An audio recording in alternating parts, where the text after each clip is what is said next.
Lors de ma pendaison de crémaillère, mes parents ont fait irruption. Papa a crié, « Cède ta maison à 480 000 € à ton frère ce soir, ou on te jettera dehors nous-mêmes. » Quand j'ai refusé, il m'a frappé au visage, devant tout le monde. J'ai essuyé le sang, et j'ai dit, « Tu viens de me faciliter grandement les choses. » Quelques minutes plus tard, 2 policiers franchissaient la porte d'entrée. Le niveau n'était pas accroché droit. Je me suis tenu sur le marchepied dans mon salon, un crayon derrière l'oreille, et j'ai ajusté le cadre en laiton d'un demi-centimètre vers la gauche. La bulle s'est stabilisée au centre de la fiole en verre, et y est restée. Le niveau à bulle de mon grand-père, 30 cm de laiton terni et de poignées en bois usé, se trouvait dans toutes mes boîtes à outils, depuis que j'avais 15 ans. Il me l'avait donné l'été où il m'a appris à souder mon premier joint en cuivre, dans son garage. Et la première chose que j'ai faite, une fois les rénovations de cette maison terminées, avant même d'y installer le moindre meuble, ce fut d'accrocher ce niveau au mur, au-dessus de la cheminée. Il était 10 h du matin, un samedi. À 19h15 ce soir-là, mon père le ferait tomber du mur avec son coude, en me hurlant de lui céder ma maison. À 19h16, il me frapperait au visage, devant 22 personnes. À 19h22, 2 policiers passeraient ma porte d'entrée, et lui passeraient les menottes. Mais à 10 h, la bulle était centrée, et la maison sentait la peinture fraîche et le nettoyant au citron. De plus, j'avais une pendaison de crémaillère à préparer. Je m'appelle Gage Tierney. J'ai 33 ans, et je possède une entreprise de plomberie appelée Tierney Plumbing, avec mon meilleur ami, Dex Bowman. Nous gérons une opération à 2, depuis une camionnette avec nos noms inscrits sur le côté. Nous faisons des travaux résidentiels, à travers 3 comtés. Chauffe-eau, refonte de tuyauterie, canalisation d'égouts, rénovation de salles de bain. Je suis plombier agréé depuis l'âge de 21 ans. Mon grand-père, qui m'a davantage élevé que mes propres parents, m'a appris le métier à partir de mes 15 ans. Il me disait, un homme qui sait réparer ce qui est cassé ne mourra jamais de faim. Et il est mort il y a 7 ans, une clé serre-tube dans son garage, une maison entièrement payée, et 100 personnes qui ne lui doivent quoi que ce soit. Mes parents, Virgile et Sylvia Tierney, n'ont jamais vu les choses de cette façon. Pour eux, la plomberie était la voie dans laquelle j'étais tombé, parce que je ne pouvais pas faire mieux. Mon grand frère, Landon, est allé à l'université d'État avec une bourse partielle.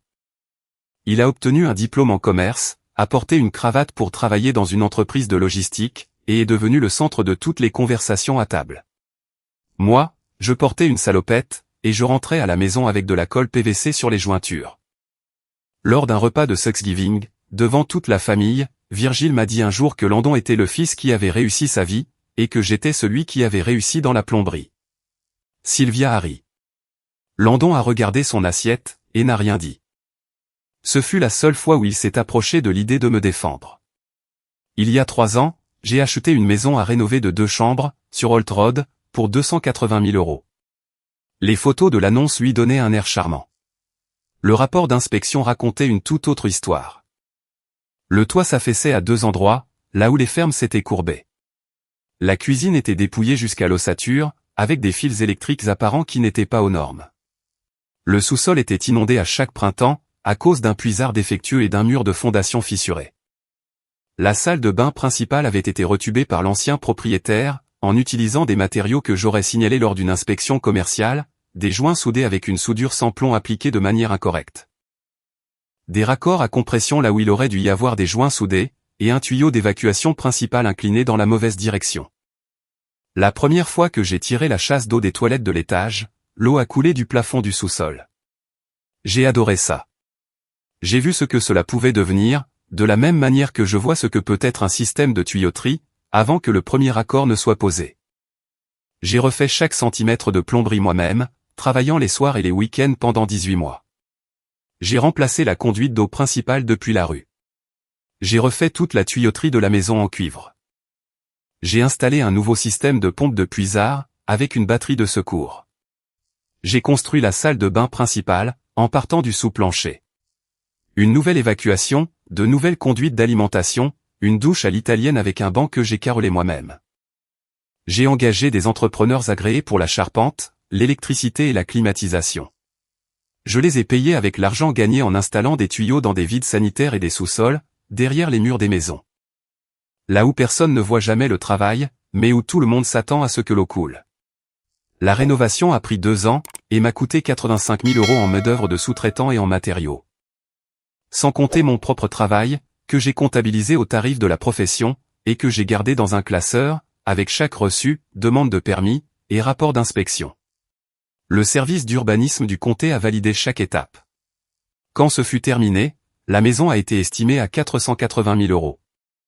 Une plus-value de 200 000 €, construite de mes propres mains, avec les outils de mon grand-père, et des week-ends passés à souder du cuivre au lieu de regarder le football. Si vous regardez ceci pour la première fois, bienvenue sur Susuro de Reddit. Voici l'histoire de la façon dont mon père m'a frappé au visage, lors de ma propre pendaison de crémaillère, et pourquoi j'y étais préparé. Les ennuis ont commencé 14 mois avant la fête, lorsque Landon a perdu son emploi. Il était gestionnaire de comptes intermédiaires dans une entreprise de logistique, le genre de poste que mes parents adoraient décrire à l'église, avec des mots comme « entreprise » et « voie de direction ».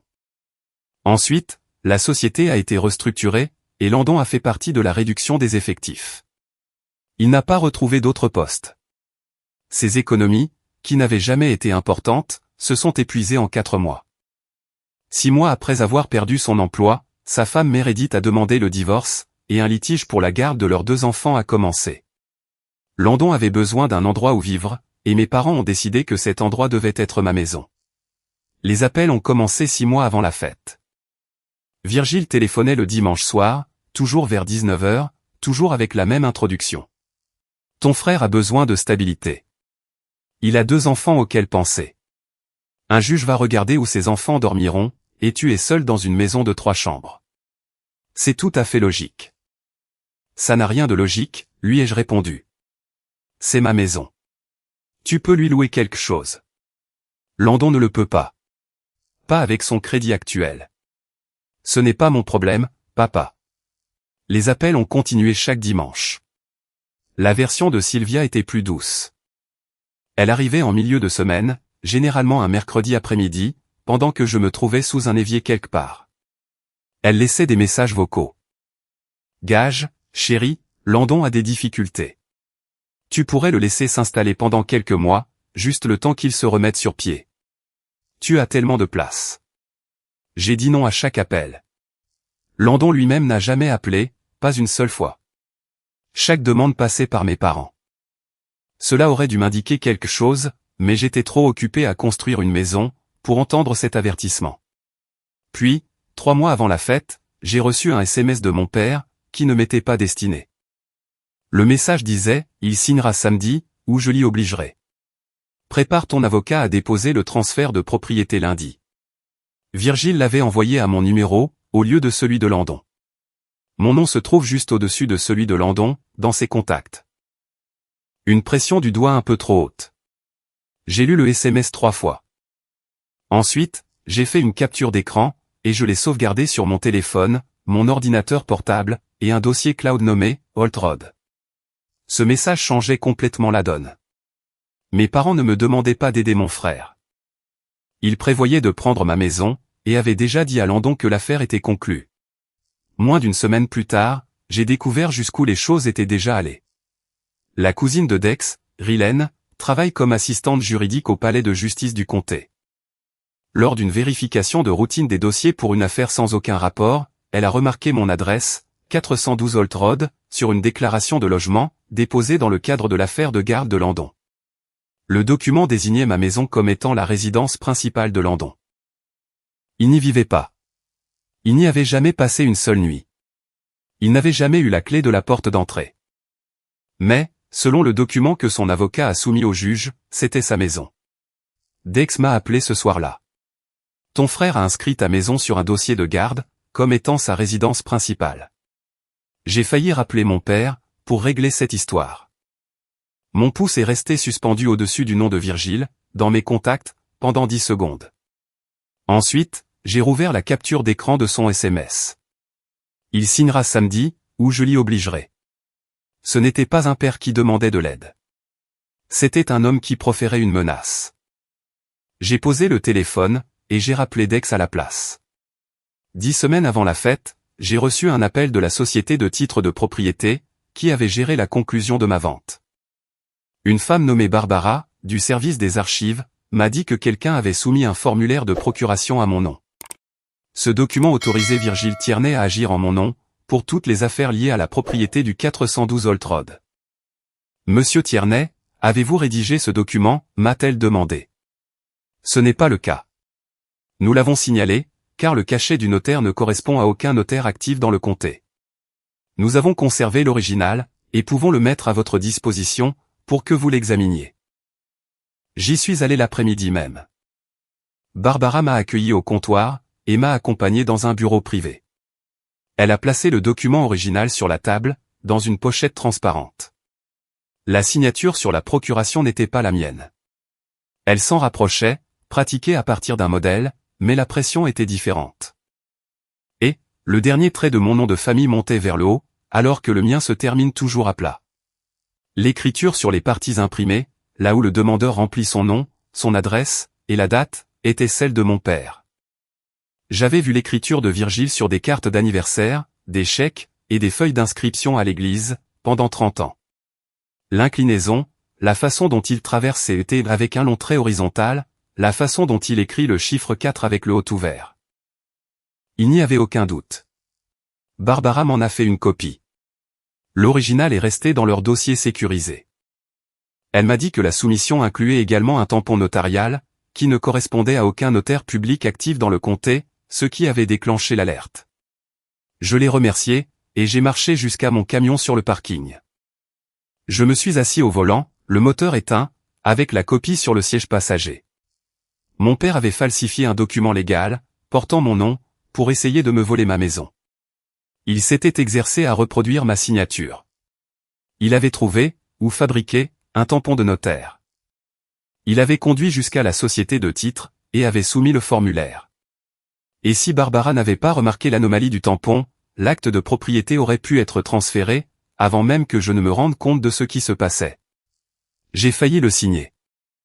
Rire pas le document falsifié, mais l'idée, la pression, la culpabilité, les appels du dimanche, les messages vocaux du mercredi, ces années à m'entendre dire que j'étais le fils inférieur. Pendant environ 3 secondes, sur ce parking, une voix au fond de ma tête m'a murmuré, que ce serait peut-être plus facile de les laisser la prendre, et de recommencer à zéro, ailleurs. Puis, j'ai regardé la copie de la procuration falsifiée sur le siège passager. Et j'ai pensé au niveau de mon grand-père.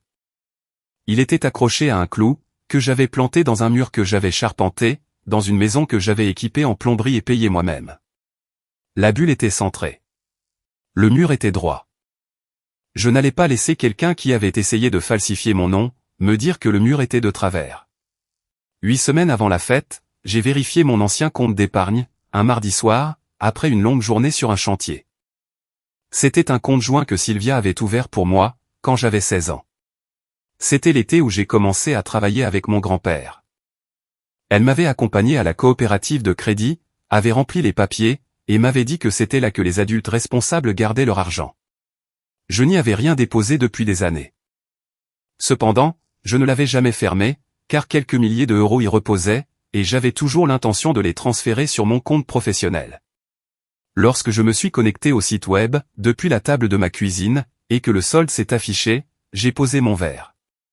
214 €. La dernière fois que j'avais vérifié, plus d'1 an auparavant, le solde était d'un peu plus de 12 200 €. J'ai affiché l'historique complet des transactions. 12 mois de retrait effectués par Sylvia, au distributeur automatique de l'agence de la route 9, avec sa carte associée. 200 € en janvier, 340 € en février, 800 € en avril, 1100 € en juin. Les montants augmentaient au fil des mois, comme si elle avait commencé prudemment, puis avait réalisé que je ne surveillais pas. Le total retiré sur 12 mois, 12 000 €. J'ai demandé les relevés officiels à la banque le lendemain matin. Chaque retrait affichait le même numéro de carte, lié au nom de Sylvia. Elle avait un accès légal en tant que cotitulaire, mais l'argent était à moi. Chaque euro sur ce compte provenait des travaux que j'avais effectués, adolescent, en transportant des pièces pour mon grand-père, puis au début de la vingtaine, en faisant des interventions de dépannage, avant d'avoir ma propre licence. J'ai appelé Sylvia, et je lui ai demandé directement où était passé l'argent. Elle est restée silencieuse pendant un long moment, au téléphone. J'entendais sa respiration changer. C'est un compte familial, gage.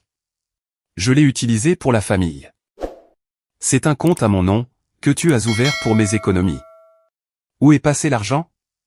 Une autre pause. Landon avait besoin d'aide. Son avocat exigeait une provision. Son loyer était en retard. Elle a admis avoir payé 6 800 € au cabinet Kendrick Family Law, pour la représentation de Landon concernant la garde.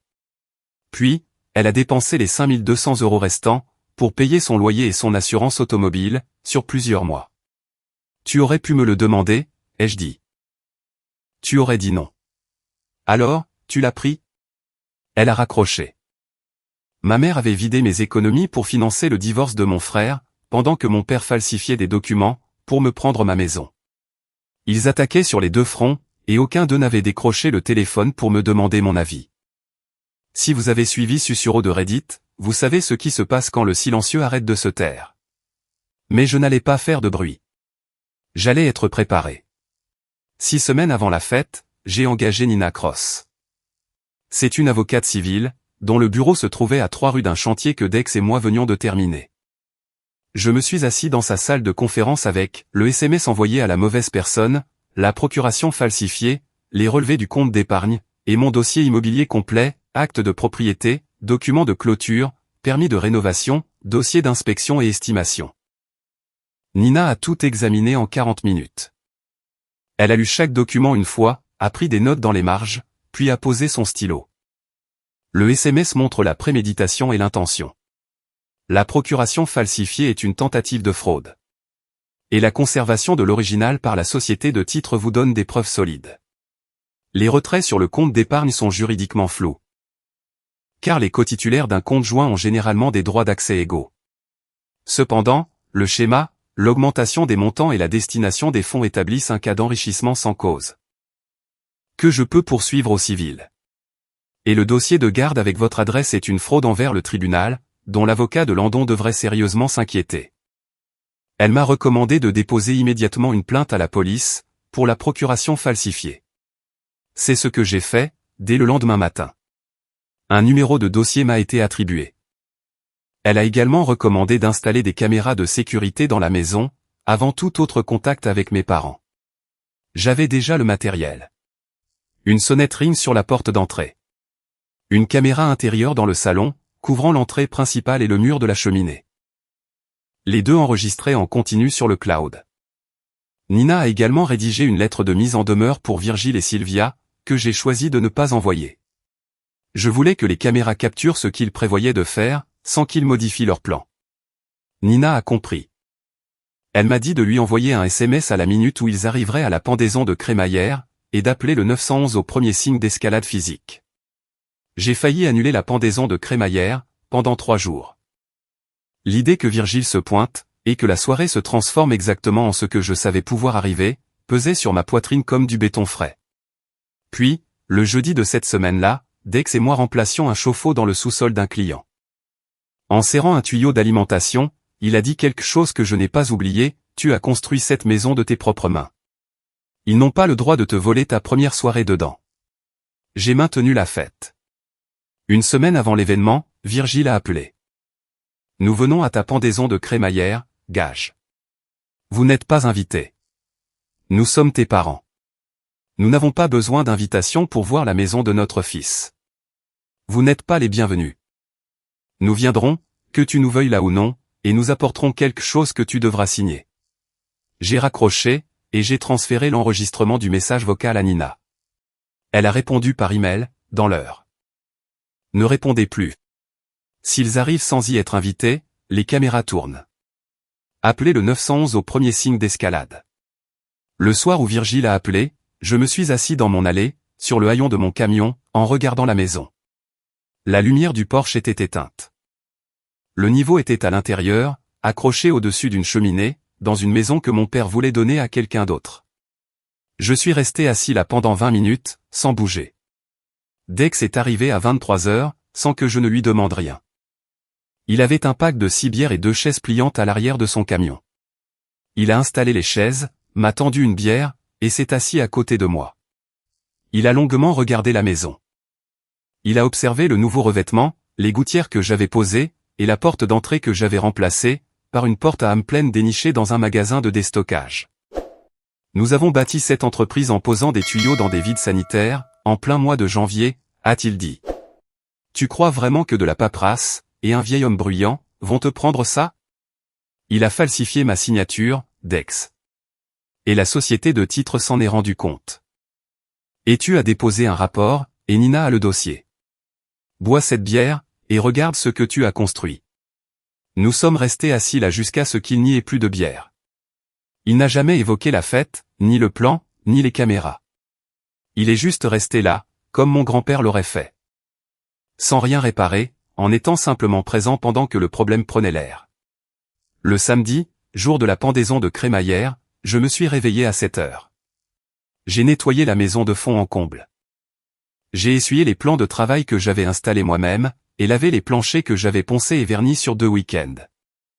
J'ai installé des tables pliantes dans le jardin, et disposé de la nourriture sur le comptoir de la cuisine, des plateaux de charcuterie, une mijoteuse de porc effiloché préparée la veille par Colline, la femme de Dex, 2 caisses de bière, et une glacière sur la véranda arrière. À 10 heures, j'ai accroché le niveau de mon grand-père au mur, au-dessus de la cheminée. Je suis monté sur le marchepied, et j'ai vérifié la bulle 3 fois. Centré. Je suis redescendu, et je l'ai regardé depuis l'autre bout de la pièce. Le laiton attrapait la lumière matinale venant de la fenêtre de la cuisine. Je suis resté là un moment, en pensant à l'homme qui me l'avait donné, et à ce qu'il aurait dit de tout cela. Il aurait dit, répare le mur. Ne blâme pas le niveau. Et ensuite, il m'aurait demandé si la pompe de puisard fonctionnait. À 16 heures, Dex et Colline sont arrivés en avance, avec des chaises supplémentaires et une enceinte Bluetooth. À 18 heures, les premiers invités ont franchi le seuil. À 18h30, la maison commençait à se remplir. Monsieur et Madame Burton, le couple de retraités d'en face, ont apporté une tarte aux cerises. Ils se tenaient dans la cuisine, admirant la crédence que j'avais carrelée, lors d'une semaine où je n'avais pas de chantier rémunéré, et où j'avais besoin de m'occuper les mains. Un plombier avec qui j'avais travaillé sur un chantier commercial, 3 ans plus tôt, a amené sa femme, et a demandé à voir l'installation du chauffe-eau au sous-sol. 2 clientes, dont j'avais refait la tuyauterie de la cuisine, sont arrivées avec du vin et des compliments sur la pression de l'eau. C'étaient des gens qui savaient ce que je faisais dans la vie, et qui le respectaient. Et, me tenir dans mon salon, aller regarder manger de la nourriture sur des comptoirs que j'avais mis de niveau, et boire de l'eau provenant de tuyaux que j'avais soudés, m'a procuré le meilleur sentiment que j'avais ressenti depuis des mois. À 19h, 22 personnes se trouvaient dans ma maison. Dex était près de la porte d'entrée, avec une bière. Colline était dans la cuisine, en train de remplir un bol de chips. La musique était douce. La maison était chaleureuse, pleine et mienne. À 19h13, la porte d'entrée s'est ouverte sans un coup. Virgile est entré le premier. Chemise boutonnée, mâchoire serrée, chemise cartonnée coincée sous le bras, comme une arme. Sylvia le suivait d'un pas, agrippant la lanière de son sac à main des 2 mains, les yeux balayant la pièce sans s'arrêter sur personne. Ils n'ont salué aucun invité. Ils n'ont fait aucun commentaire sur la maison. Ils ont marché droit vers moi, à travers le salon, et chaque conversation sur leur passage s'est tue, comme une mèche qui se consume. Quelqu'un, près de l'enceinte Bluetooth, a tendu le bras et a éteint la musique. Le silence s'est propagé de la porte d'entrée à la cuisine en 3 secondes. Virgile s'est arrêté à 60 cm de moi, et a brandi la chemise cartonnée. Sa voix a résonné dans toute la maison. Cède ta maison à 480 000 € à ton frère ce soir, ou on te jettera dehors nous-mêmes. 22 personnes l'ont entendu. Chaque conversation s'est arrêtée. Je pouvais entendre les glaçons teintés dans un verre, près de l'entrée de la cuisine. Non, ai-je dit. Virgile a ouvert le dossier, et en a sorti un acte de cession de droit. Il l'a brandi devant mon visage. Landon a 2 enfants, et une audience pour la garde dans 4 semaines. Il a plus besoin de cette maison que toi. Tu es un homme célibataire, sans famille. Tu n'as pas besoin de 3 chambres. Je ne céderai ma maison à personne. Sylvia a fait un pas de plus. Gage, s'il te plaît. Il ne s'agit pas de toi. Pense aux enfants. Les enfants de Landon ont besoin d'une adresse stable. Tu peux trouver un autre endroit. J'ai construit cet endroit. Chaque tuyau, chaque installation, chaque permis. C'est chez moi. La mâchoire de Virgile s'est contractée. Il a regardé autour de lui, observant les invités figés, leurs assiettes et leurs verres à la main. Sa voix est devenue plus forte, plus dure, visant les parties les plus profondes de moi-même, qu'il savait comment atteindre. Tu es un poseur de tuyaux, dans une maison sur laquelle tu as eu de la chance. Landon a un diplôme, 2 enfants. Et un juge qui décidera de leur avenir le mois prochain. Tu n'as pas de femme. Tu n'as pas d'enfant. Et tu as acheté cet endroit avec l'argent des vides sanitaires. Ton grand-père est mort en posant des tuyaux sous les maisons d'inconnus. C'est vers ça que tu te diriges. Signe ce papier. Et fais quelque chose d'utile pour cette famille, pour une fois dans ta vie. Son coude a heurté le niveau à bulles en laiton sur le mur, alors qu'il poussait le dossier vers ma poitrine. Le niveau est tombé, et a heurté le parquet avec un claquement métallique aigu. La fiole en verre ne s'est pas brisée. La pièce a tressailli. L'une des Burton a porté sa main à son cœur. J'ai regardé le niveau sur le sol. J'ai regardé mon père. Je me suis baissé, j'ai ramassé le niveau, et je l'ai posé sur le manteau de la cheminée. Sortez de chez moi. La main de Virgile est partie vite. Le poing ouvert, un coup ample, frappant le côté gauche de ma bouche. Ma tête a basculé vers la droite. J'ai senti ma lèvre inférieure se fendre contre mes dents. Le sang a afflué immédiatement, chaud avec un goût de cuivre, et je l'ai vu sur le dos de ma main, avant même de ressentir la brûlure. La pièce a explosé. Quelqu'un près de la cuisine a dit « Oh, mon Dieu !» Dex était déjà au téléphone, la voix calme et claire. J'ai besoin de la police au 4112 Holt Road. Un homme vient d'agresser le propriétaire lors d'une fête privée. Le suspect est toujours sur les lieux. Monsieur Burton s'est interposé entre Virgile et moi, les 2 mains levées. Un de mes clients, près de la porte arrière, a posé sa bière et s'est avancé vers l'avant, bloquant le chemin de sortie de Virgile, sans dire un mot. J'ai essuyé le sang de ma lèvre avec le dos de ma main. J'ai regardé mon père, qui respirait bruyamment. Sa main droite était encore à moitié levée, les yeux écarquillés, comme s'il s'était surpris lui-même par ce que son corps venait de faire. Tu viens de me faciliter grandement les choses. Virgile a cligné des yeux. La couleur de son visage a changé. Tu m'as envoyé un SMS il y a 3 mois, qui était destiné à Landon, il signera samedi ou je l'y obligerai. J'ai la capture d'écran, horodatée et sauvegardée. Tu as déposé une procuration falsifiée à la société de titres, portant mon nom. Pour essayer de transférer mon acte de propriété. Barbara, aux archives, l'a signalé, a conservé l'original, et j'ai le rapport de police. Ton écriture est sur chaque ligne. Maman a vidé 12 000 € de mon compte d'épargne, pour payer l'avocat spécialisé en divorce de Landon. Ainsi que son loyer et son assurance automobile. Et l'avocat de Landon chargé de la garde a déposé une déclaration de logement, désignant cette adresse comme sa résidence principale. Il n'a jamais dormi une seule nuit dans cette maison. Personne dans la pièce n'a bougé. Personne n'a pris son téléphone. Il regardait. Tu as falsifié ma signature sur un document légal, pour me voler ma maison. Tu m'as agressé devant 22 témoins. Avec 2 caméras qui enregistraient. Tu as planifié ça pendant des mois. Tu as dit à Landon que la maison était déjà à lui. Et tu as apporté un acte de cession de droit à ma pendaison de crémaillère, comme si j'allais me plier, simplement parce que tu as élevé la voix. Je me suis tourné vers Sylvia. Tu as retiré 12 000 € d'un compte dont j'ai gagné chaque euro. En travaillant depuis que j'ai 16 ans. Tu as payé l'avocat de Landon avec l'argent que j'ai gagné en posant des tuyaux. Le même travail que toi et papa avez qualifié de voie sans issue. Les relevés bancaires montrent chaque retrait. Nina Cross en a des copies. Ne me contactez plus pour de l'argent. Ne venez plus dans cette maison.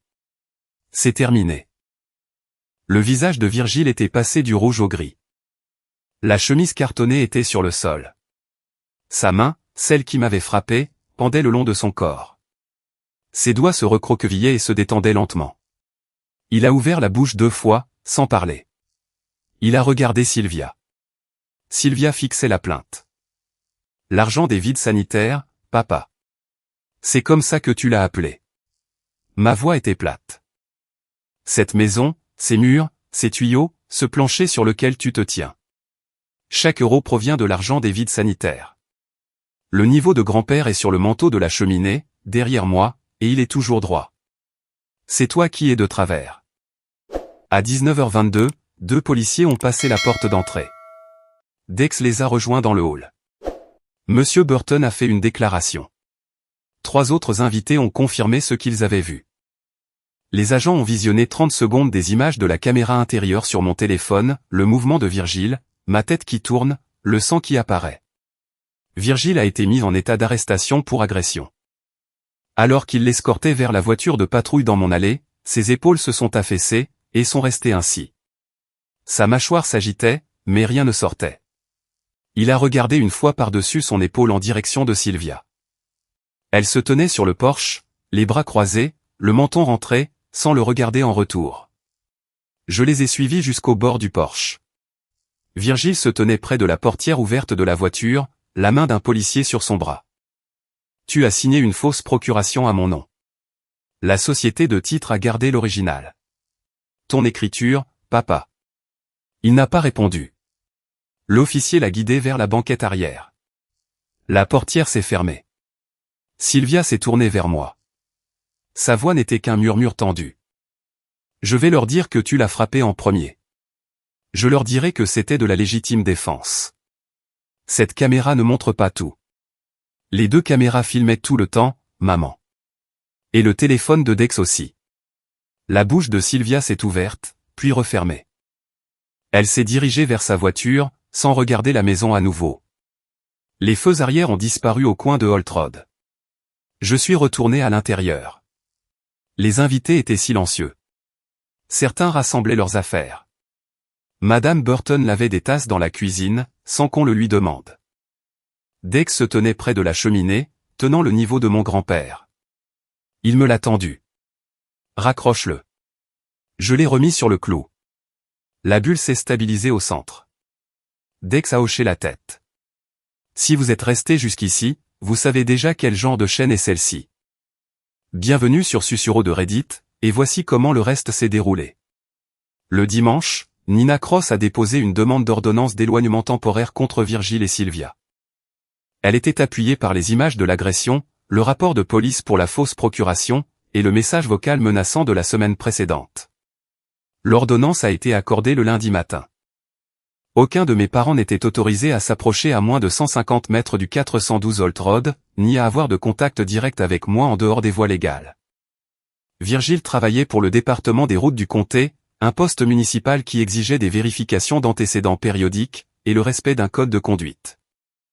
Son superviseur a été informé de l'inculpation pour agression, dès le mardi, grâce au système de notification de routine du comté qui signale les arrestations d'employés. Virgile a été convoqué à une réunion le lundi suivant. Dans l'après-midi, il a été placé en congé administratif sans solde, en attendant l'issue de l'affaire pénale. Son représentant syndical lui a dit que le congé pourrait durer tant que l'affaire serait en cours.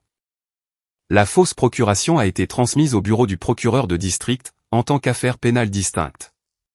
Nina m'a dit que l'inculpation serait probablement pour tentative de falsification ou de fraude, ce qui entraînait des conséquences allant bien au-delà de la seule accusation d'agression. Virgile faisait maintenant face à 2 affaires pénales, n'avait plus de salaire, et devait payer des frais de justice qu'il devrait puiser dans les économies, que Sylvia et lui avaient déjà asséchées pour soutenir Landon. Le mardi soir, l'un des invités de la pendaison de crémaillère a posté un extrait de 12 secondes du coup de poing, sur le groupe Facebook du quartier de Holt Road. La vidéo avait été prise avec un téléphone, depuis l'entrée de la cuisine. Elle montrait Virgile en train de crier, son bras s'élançant vers l'avant, ma tête basculant vers la droite, et le sang apparaissant sur ma lèvre. La publication était légendée, cela s'est produit lors d'une pendaison de crémaillère dans notre rue, samedi soir. Le propre père du propriétaire. En moins de 48 heures, elle avait été partagée plus de 400 fois. Le fil de commentaires s'est rempli de personnes du quartier et des environs. Une femme qui habitait dans la rue de Virgile a écrit « Je salue cet homme de la main depuis 9 ans. Je ne le ferai plus ». Un autre commentateur a tagué la page publique du département des routes du comté, et a demandé s'ils étaient au courant que leur employé avait été arrêté pour agression. Le compte Facebook de Virgile a été supprimé le jeudi. Celui de Sylvia a été passé en privé. Le dossier de garde de Landon a été signalé, lorsque le greffier du juge a fait le lien avec le rapport de police, et a remarqué la même adresse. Le juge a ordonné à Landon de vérifier sa déclaration de logement sous serment. Lors de l'audience suivante, Nina m'a dit que, s'il ne pouvait pas prouver qu'il avait un jour résidé au 412 Holt Road, ce dépôt frauduleux pourrait entraîner des sanctions, un report de l'affaire, ou une conclusion négative dans l'évaluation de la garde, ce qui jouerait contre lui. Le propre avocat de Landon lui a demandé de modifier la déclaration avant l'audience. Sa nouvelle adresse corrigée était la chambre d'amis de Sylvia, sur Bear Street. Les 12 000 € du compte d'épargne étaient plus difficiles à récupérer, car l'accès à un compte joint n'est pas considéré comme un vol pur et simple. Nina a envoyé une lettre de mise en demeure à Sylvia, documentant chaque retrait, et demandant un remboursement sous 90 jours. Il n'était pas certain que Sylvia paie, mais la lettre créait un dossier, qui pourrait appuyer une réclamation civile si nécessaire. J'ai clôturé le compte joint la semaine même. Landon m'a appelé une fois, 4 jours après l'arrestation. Il n'a pas commencé par des excuses, ni par une question sur mon visage. Il a commencé par une explication. Papa m'a dit que tu étais d'accord. Il m'a dit, le mois dernier, que tu voulais aider. Que tu allais nous céder la maison, parce que tu savais que les enfants en avaient besoin. Il m'a dit que tu avais juste besoin de temps pour trouver un nouvel endroit. Je n'ai jamais rien accepté, Landon. Pas une seule fois. Tu as mis mon adresse sur un document judiciaire, pour une maison dans laquelle tu n'as jamais mis les pieds. J'ai fait confiance à papa. Il m'a dit que c'était géré. Tu as eu mon numéro de téléphone pendant 3 ans. Tu aurais pu m'appeler directement à n'importe quel moment. Tu ne l'as jamais fait. Tu as laissé papa et maman gérer ça, parce que tu ne voulais pas m'entendre dire non. Il est resté silencieux pendant un long moment. La ligne téléphonique était si calme que je pouvais entendre une télévision en fond sonore, d'où qu'il se trouve. Puis, il a dit, j'ai besoin d'aide, Gage. Les enfants ont besoin d'un endroit stable. Je sais que tu en as besoin. Mais tu n'as pas le droit de prendre le mien. Et tu n'as pas le droit de mettre mon adresse sur un document légal sans me le demander, pour ensuite appeler ça de la confiance. Ce fut la dernière fois que nous nous sommes parlé. 3 semaines après la fête, un jeudi soir, Virgile est passé en voiture devant ma maison. Je le sais parce que Dex et moi étions sur la véranda en train de manger une pizza après un long chantier, comme nous le faisons toujours le jeudi. Le soleil se couchait derrière les arbres au bout de Holt Road, et la lumière du porche était allumée. À travers la porte d'entrée grande ouverte, on pouvait voir le salon, la cheminée, le niveau sur le mur. Le camion de Virgile est apparu à l'autre bout de la rue, roulant lentement. Il ne s'est pas arrêté. Il n'a pas baissé la vitre. Il ne s'est pas garé. En passant devant la maison, il a tourné la tête et l'a regardé. Il a regardé la lumière du porche, la porte ouverte, et les 2 hommes assis sur des chaises de jardin, mangeant une pizza dans un foyer. Il n'avait plus le droit de s'approcher. Son visage, à travers la vitre du camion, était impassible. Puis, le camion a atteint le bout de la rue, a tourné à droite, et a disparu. Je n'ai pas fait signe de la main. Dex n'a pas levé les yeux. Aucun de nous n'a fait de commentaires pendant un moment. Dex a pris une autre part, et m'a demandé si j'avais chiffré la liste de fournitures, pour l'installation du chauffe-eau de lundi. Je lui ai dit que je le ferais le lendemain matin. Nous sommes restés assis là jusqu'à ce qu'il n'y ait plus de pizza, et que la lumière du porche soit la chose la plus brillante de la rue. Cette nuit-là, après le départ de Dex et Colin, je me suis assis dans le fauteuil, que j'avais acheté pour 40 € dans une vente de succession, et que j'avais retapissé avec un tissu choisi par mes soins. La maison était silencieuse, de la façon dont seule une maison que vous avez construite peut l'être. Je connaissais le moindre bruit qu'elle faisait. Le radiateur de la plainte qui cliquetait dans le couloir, le réfrigérateur qui se mettait en route dans la cuisine, le léger grincement de tassement dans la solive du 2e étage, que j'avais renforcé pendant la rénovation. L'acte de cession de droit que Virgile avait apporté à la fête, se trouvait dans une boîte dans le placard, agrafé au rapport de police, et classé à côté de la copie de la fausse procuration de la société de titres. Mon téléphone était sur la table d'appoint, l'écran éteint. Aucun appel manqué. Aucune leçon du dimanche soir, sur ce que je devais à mon frère. Le niveau de mon grand-père était accroché au mur, au-dessus de la cheminée, captant les dernières lueurs provenant de la cuisine. Le laiton était terni. Les poignées en bois étaient lisses, après 60 ans d'utilisation. La bulle reposait au centre de la fiole, exactement là où elle se trouvait ce matin-là, et chaque matin depuis que je l'avais accrochée. Il m'avait dit un jour, l'été de mes 16 ans, qu'un niveau ne se soucie pas de savoir qui le tient. Il dit la vérité, que vous vouliez l'entendre ou non. Si la bulle est décalée, le mur est de travers. Répare le mur. Ne blâme pas le niveau. J'ai regardé la bulle, toujours centrée. La maison était silencieuse. Elle était à moi, et construite avec chaque euro que j'avais jamais gagné, à genoux sous l'évier de quelqu'un d'autre. Personne n'allait me la prendre. Et plus personne n'allait jamais faire tomber ce niveau de mon mur.